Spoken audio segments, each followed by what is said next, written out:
Hi, this is Curious Mystics Podcast, formerly Spiritual Mamas Podcast. Together we explore the mysteries of the spiritual world, sometimes boldly, Sometimes cautiously.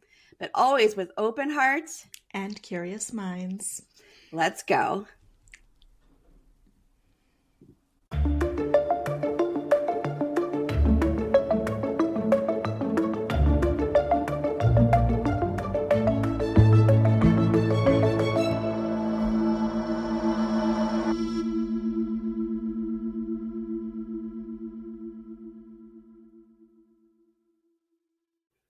Hello. Hi. It's Aericka. And Kim. With Curious Mystics Podcast. Thank Welcome you for back. being here. Yeah, it was a bit of a struggle to get here, so I'm glad we're here today. Sometimes we have those moments. We have those days. Yeah, I was tired and didn't want to get up, and then there was internet, and then there was problems with our recording platform, and Kim's headphones. Yeah, they are struggling today, but we're here and we'll make it work. Yes, so we're good to go now. We're here. We got coffee. We got internet. Good to go. I definitely would have. I was on that track. I would have felt the way that you feel right now. I was contemplating last night before I even went to bed about canceling my my workout session this morning, and then my trainer ended up canceling this morning, and I was like, nice. So it gave me a little bit of extra time, but if I didn't have that, I would have been in the same spot that you're in. Yeah, I was like, the alarm went off. I was like, all right, should I cancel? Yeah. I was like, no, just hit snooze. It'll be fine. Should I cancel? No, hit snooze. It'll be fine. And then you're like, do you want to go later? I was like, yes, let's go later. Yeah. Well, today should be a fun one. It should be an easy one. So good. Yeah. What do we got going on? We are going to get into Machu Picchu today. Oh, cool. Fun. And talk about that as a spiritual vortex. So that's exciting. I did not realize it was a vortex, so that is awesome. Yeah. There's a couple. There's at least one more in South America. There might be a couple more like big ones, but Machu Picchu is a pretty major one. So I wanted to touch base on that one today. Okay, cool. So Machu Picchu was purposefully curated as a connection between the world that we're in and spirit, divine, nature. Okay. It was definitely created as a symbol of that connection. It is located in the Andes Mountains in Peru, and it was developed during the 15th century by, and I'm going to try my best to pronounce this correctly, by an emperor named Pachacute. Sure. I think it's Pachacute. He ruled for 33 years, which I don't know if that's a long time for emperors to rule. I don't know. 1438 to 1471. But what I found interesting when I was doing some of my research, there's some debate on like what his name translates to in English. But there's this similar theme about he who turns the world.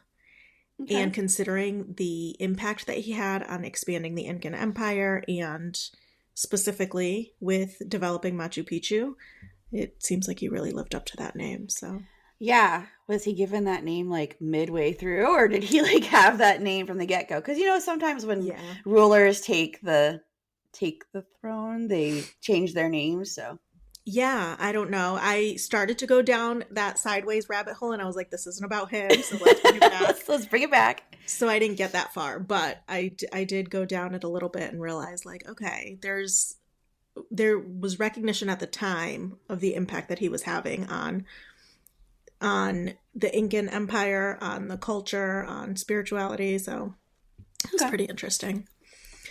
But this site in particular, the stones at Machu Picchu are deliberately meant to catch the sun's rays. So you and I have talked previously in other episodes about how important like sun and moon cycles have been to ancient cultures. And this is another, symbol of that. This culture very much recognized that. So I think knowing, maybe not knowing at the time, but recognizing at the time that this specific spot had some intense energy pulls, had some intense spiritual significance, and then pairing that up with their sun deity, it made sense that they were like, okay, we're going to go to the top of this mountain and we're going to find the spot that we can catch the sun's rays in and create an entire city out of this. That's cool. Yeah. Was this one of the ones that when the solstice, we talked about in the solstice episode? We didn't talk about it during that episode, but This is one of they do have something very specific for that, and I'll talk about that in a second.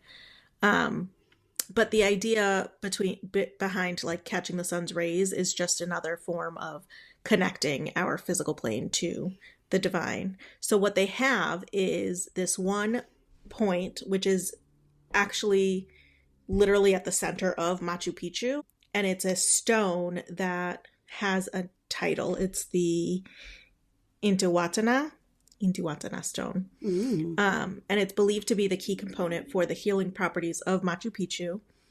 And it is also a sundial. Oh, wow.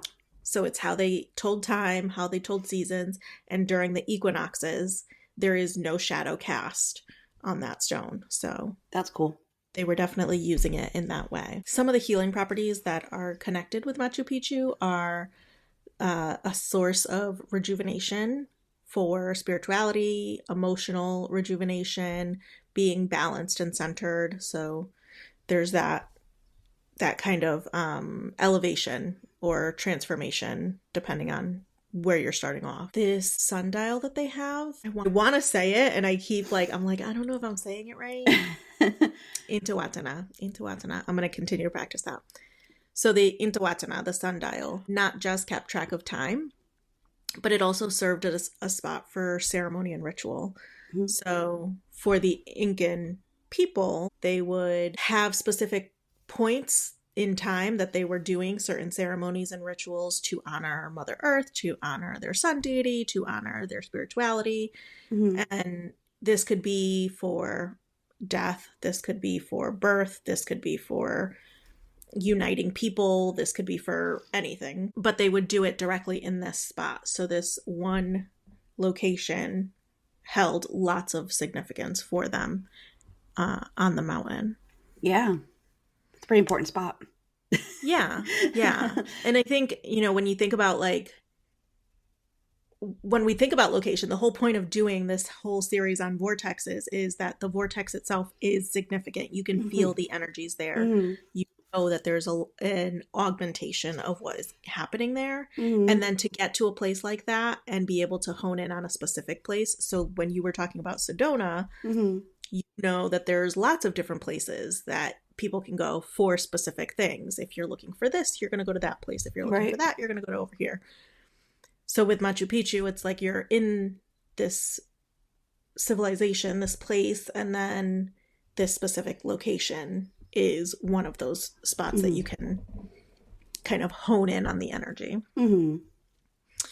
I already said that there's no shadow cast during the equinoxes, so they were using the sundial as a way to tell time. They were connected to what was going on astrologically and what was going on in the sky, what was going on in the seasons. And, along with that, it's also helping them identify their agriculture and when to plant, what to plant, how to plant, all of that. Oh, wow. So the Intuitana stone really helped the Incan people thrive and cultivate a deeper connection with the land, with spirit. And I feel like that would make the connection deeper with people today, although there's not a tribe of people or a civilization living there at this time. Anybody that visits there can really feel that connection. I was thinking about when I had gone to, where were we? We had gone on a trip and we had visited some, it must have been in Mexico, Mayan ruins. And there was like smaller pyramids and temples and things. Yeah. And visiting a place like that, you can really feel the presence of the people that created the place, the people that were there that did the work. And so I could only imagine to do it on a scale this large, to see a place like this. Yeah, it's a big pyramid-like structure, right? Yeah. And so the stone is at the top of it?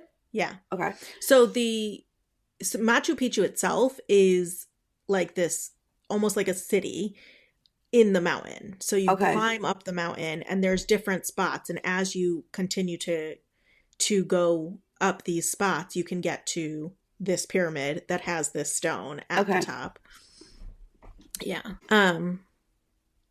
So the entire place of Machu Picchu, there is this stone in particular. And in addition, Machu Picchu also has natural hot springs. Ooh. Which are known to have lots of benefits. And from like a physical perspective, a scientific perspective, we know that there can be benefits to hot springs, some of which include relieving pain. Yep. If you're having any sort of like joint pain or things like that, you can spend some time in some hot springs.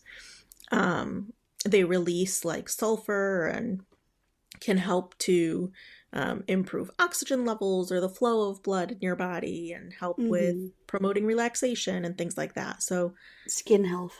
Yes, on a very physical level, you can find some health, some rejuvenation, some clarity here.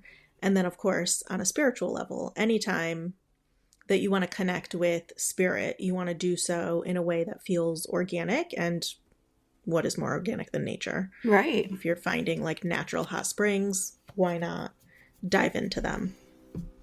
Do we know what kind of energy is supposed to be felt there? Because, remember in Sedona, like it was male or female or energy? Yeah. So I didn't find much on like the specific energy from that perspective, from like a male or female energy. I also remember when you were talking about Sedona, you were talking about like specific types of healing or purposes, intention that you have. And it very much seemed like for Machu Picchu, it was a generalized like connection, a sense of peace, a sense of transformation. So this would be not necessarily if you're looking to promote this type of relationship, or, I mean, I'm sure that you could do that, but this would be more of I just want a deeper connection with myself, emotionally, spiritually, physically, whatever. Yeah, and that makes sense. There. So we have the hot springs in addition to the sundial.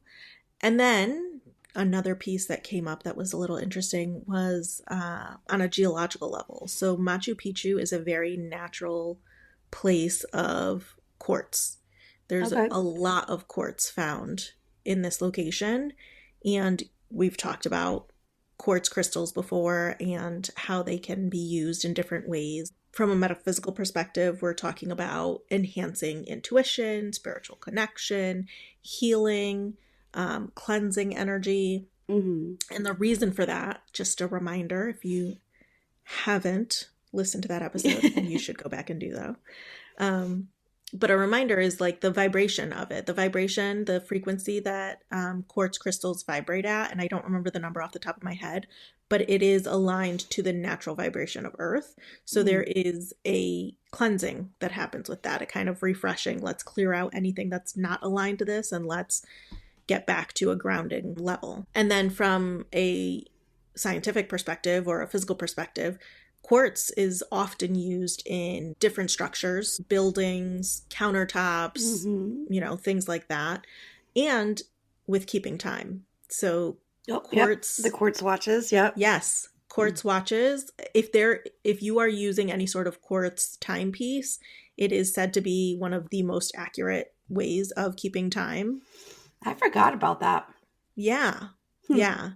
I hadn't thought about it, but then as I was looking up like the significance of quartz in this location, that was popping up too. So across the board, you find that this location has very real, in the moment connection to or significance to your physicality, to spirituality, to emotions, to whatever it is that you're looking for. Yeah, it sounds like it's all like very connected to nature, which we've Yeah. talked about 100 times, is very, very like healing and very grounding and very, very spiritual. And then you also have like this vortex situation going on as well. So it sounds like Yeah. an amazing place to be. Yeah. So the Incan people were very connected to nature and found it to be a very important central part of their ideology, to their culture. So keeping that in mind, I think it could be really important or helpful that if you're visiting Machu Picchu for the vortex part of it, to connect to that energy, that you do so from that perspective, or think about how can I do this in a way that is authentic to Yeah. the energy that they put into this place. I think that's a really important point to make with anytime you're visiting a vortex. I like that. I think to keep that in mind, because you could just go with your own thoughts like, oh, I want to go and tap into this energy for me. Mm-hmm. But realizing most of these places were built by ancient peoples for a reason, to connect to nature, connect to spirit, connect to whatever. And to bring that mindset is really important. I like that. That's a good point. That's a really good point. Yeah, I think you and I had talked about this, I think off air, or off the podcast before, when we were talking about Sedona. But one of the thoughts that had come to me was, are these places, like, are they vortexes because it was already naturally, the energy was there like that? Or did people's interaction with that place enhance the energy or create the energy or something like that? So when I think about a place like Machu Picchu, regardless of which it was, there is an augmentation that happens when a civilization pours all of their energy into the place. And so thinking about that, there is an understanding that there was a lot of ceremony and a lot of reverence for the earth. Right. So if you're gonna visit a place like Machu Picchu and do so for that connection to the vortex, to use that energy, to connect to that energy, then maybe consider leaving an offering, for Mother Earth, something that can signify your understanding of the significance, something that can highlight your request, something that can align you and that space and that culture together. Yep. Just being mindful of what that might be. And just in case you're wondering, what can I bring as an offering? Oftentimes you could do like cornmeal, you could do oats, you could do tobacco, chocolate. Those are big things. You could bring rocks, you could bring all kind of stuff. But those are kind of the ones that a lot of the time that we think of as offerings to the earth. You might want to find out wherever you're going, like let's say you're going to Machu Picchu, what their traditional offerings are, and give it. But it is often, I think it's chocolate and tobacco in that area. But yeah, because then you're thinking about like the tropical nature, or maybe because of the elevation, there might be something specific that you could incorporate there. And I also think that it could be helpful to recognize that offerings don't necessarily, ideally, yes, I'm leaving an offering, I am bringing something and leaving it. But if I don't have that ability for some reason, if I'm not sure of what's acceptable, or if I don't have the resources or anything like that, maybe there's another way that I could do an offering. And maybe that's something like, hey, let me make sure that if I see that there's litter on the ground, I'm picking it up. Or if I can, contribute in some way, then I'll do that instead. Or, like...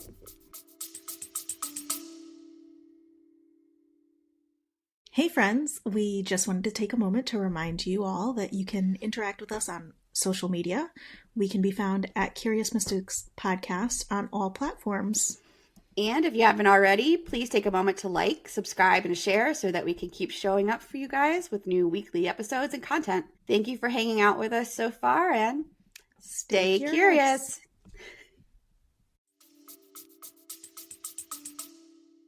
Whatever works, but you want to make sure that you're doing something. Yeah, be intentional with it. Yeah.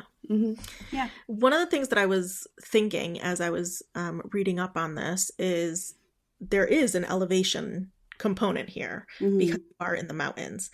So a lot of people who visit Machu Picchu report experiencing a noticeable shift in energy. And so that might be tingling in their extremities. It might be a sense of warmth or connection. There may be some other somatic experience that they have. And I was wondering if any part of that has to do with like the elevation. Like altitude sickness, because people can get that. So I was looking it up. Possibly. This site is located about 2,400 meters, so about 7,900 feet above sea level. Mm-hmm. Most people who experience altitude sickness begin to experience it around 2,500 meters. That's 1,000-meter difference. Mm-hmm. So realistically, if you're maybe more sensitive to that, you may be experiencing some of that. Take that into consideration. But it is not as likely that that's happening for people. So it may not be an altitude component that is contributing to what you're experiencing. Mm-hmm. Yeah. More at that level, you might have a little shortness of breath. You might have like a little bit of dizziness. Like if you come from like we're at like, 50 above sea level or something, like 50 feet. Yeah. So we're going to feel a little bit more, but we're not going to necessarily have like that sickness feeling, just a little bit more sensitivity to breathing and like so maybe headache. Yeah.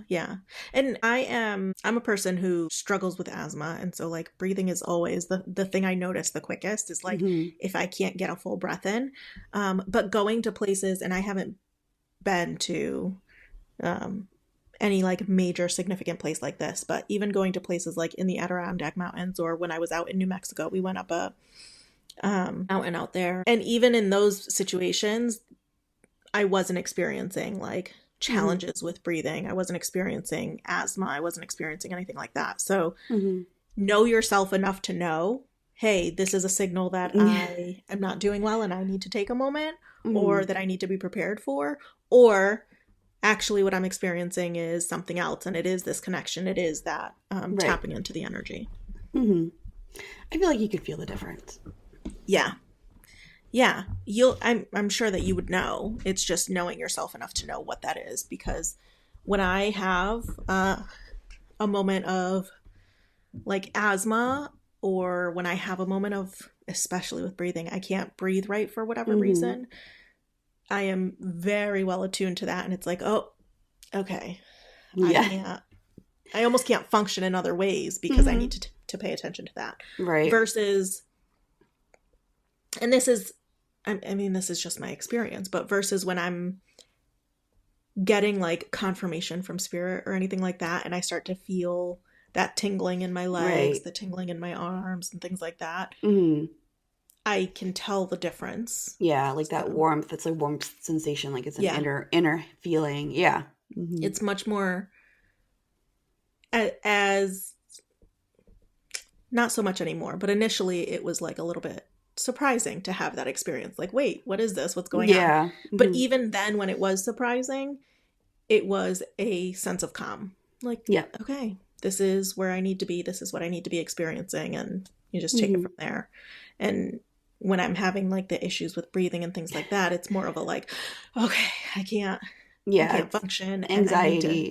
Yeah. Everything needs to stop for a moment. So keeping those things in mind. But yeah, it's not likely that you, I'm not going to say not likely, but not everyone experiences those types of issues at this point, because it is below that level, that altitude level. And just be aware of what you're experiencing and if you need anything. So in general, I think going to Machu Picchu, if you're looking for a transformation, if you're looking for deeper connection, if you're looking for peace, solace, rest, if you're looking for that sense of rejuvenation, maybe you're feeling a little burned out and you need to be reconnected, this might be an amazing place to do that, an amazing place to go and tap in and find that healing. Yeah, sounds like it. I'm curious to know if anybody's ever been to Machu Picchu. I was thinking about this when I was like looking it up. The only people I know who have been, or the doctors that we used to work at, that office. Did they go? Yeah, they had. Of course they went. Of course they did. And that was all that I could remember. And I'm like, oh my goodness, Mm. I don't know if I know anybody who's been to Machu Picchu, but it seems like an amazing place to go. Yeah, my shaman teacher, she's been. Mm-hmm. She studied under some of the shamans that live there. Okay. So she's So been there. she's Yeah. probably had like the most amazing experience. Yeah. Yeah. I think she has like a rattle and a drum and stuff like that she brought back from there. And so, That's pretty cool. yep. Yeah, I think in a sense of like initially connecting or having that deeper connection, this would be a good place to consider going. So Yeah.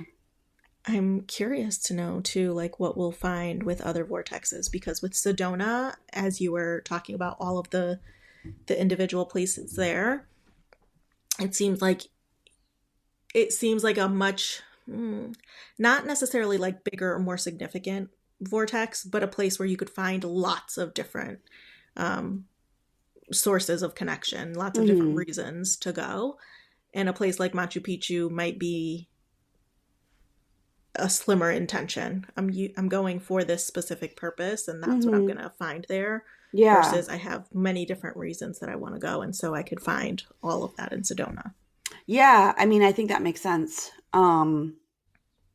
Obviously, I think you could go to any vortex to have any sort of experience, but I think that's why we're kind of doing this series, is that if you want to have different experiences, that maybe you would go to these different places because they're known for these type of things. But yeah, so it sounds like, yeah, I'm interested to see what the next one is, because I don't know. So interesting to see what the next vortex shows. So yeah. Well, hopefully you stay with us for that. And if you haven't already, go back and listen to our episode on frequencies and crystals, because I'm sure that can give you a little bit more insight and information. And our episode on, I think we did it on equinoxes, where we talked about all those like locations that can be connected to equinoxes, connected to time, connected to sun and moon cycles. So yep. All of that kind of put together here. Yep. Yeah, well, that's super, super interesting. Like I said, did not know that was considered a vortex. I mean, I know obviously it's a spiritual place that, has been around for thousands of years. I knew that, but I didn't realize that it was an actual vortex. Yeah. There was another location in South America that I was thinking about covering today, but I didn't. But in doing this on Machu Picchu, I found that the Incan Empire that was developing Machu Picchu at the time started out like with this tiny little valley and then expanded it to this giant area, and that even connected to the other vortex, so this lake on the other side of the country. So maybe if we cover that at some point, we'll see a little bit more of the connection between the two. Yeah, that's cool. Yeah. Very cool. Yeah. So send us, I mean, when we're talking about these vortexes, I would love to hear people's stories of when they went to any of these. So you can send us an email at curiousmysticspodcast@gmail.com. You could DM us. You can, text us on the different social medias, and send us in. If you want us to read it, we can. Yeah. I think it'd be interesting too if you would like to send us maybe some of your thoughts and ideas on what it would look like for you to connect to a place like this. I can think about, the ritual that I might do, or the ceremony that I might want to partake in, or an offering that I might want to leave. But I would love to hear from you all if there's anything in particular that you might find important to do at a place like this. Yeah, I love that. Get you thinking. I like it. Let us know. Yeah. So I guess till next time. Stay curious. Bye. Bye.